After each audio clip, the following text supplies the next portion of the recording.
Pemirsa, inflasi adalah suatu kondisi meningkatnya harga barang dan jasa secara umum dan terus-menerus dalam jangka waktu tertentu. Definisi ini digunakan oleh Badan Pusat Statistik (BPS) guna memberikan pemahaman mengenai inflasi domestik serta sebagai panduan dalam pelaporan tingkat inflasi bulanan dan tahunan di tanah air.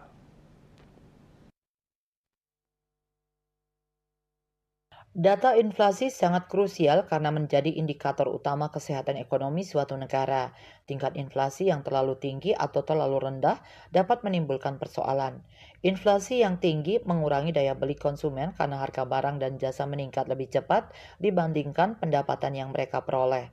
Tingkat inflasi yang tinggi juga bisa mendorong bank sentral bereaksi dengan menaikkan suku bunga acuan dan dapat memperlambat pertumbuhan ekonomi. Di sisi lain, inflasi yang terlalu rendah dapat berisiko menjadi deflasi atau penurunan harga umum secara berkelanjutan.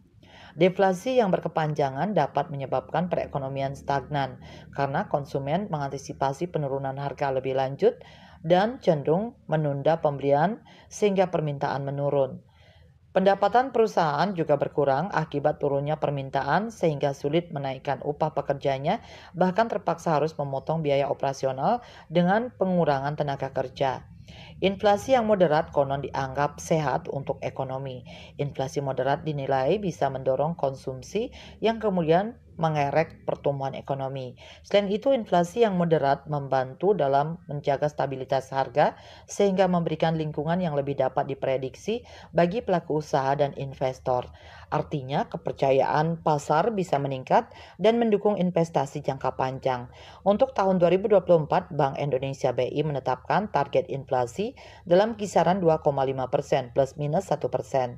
Sedangkan kata lain, Bank Sentral ingin inflasi di Indonesia pada tahun ini berada di level 1,5% hingga 3,5% guna menjaga stabilitas harga dan mendukung pertumbuhan ekonomi yang berkelanjutan.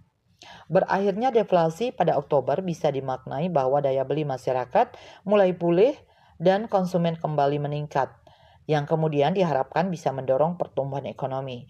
Dengan berakhirnya deflasi, Bank sentral juga bisa kembali fokus pada kebijakan yang mendukung pertumbuhan ekonomi tanpa harus khawatir soal menurunnya harga secara terus-menerus. Berita Antara melaporkan.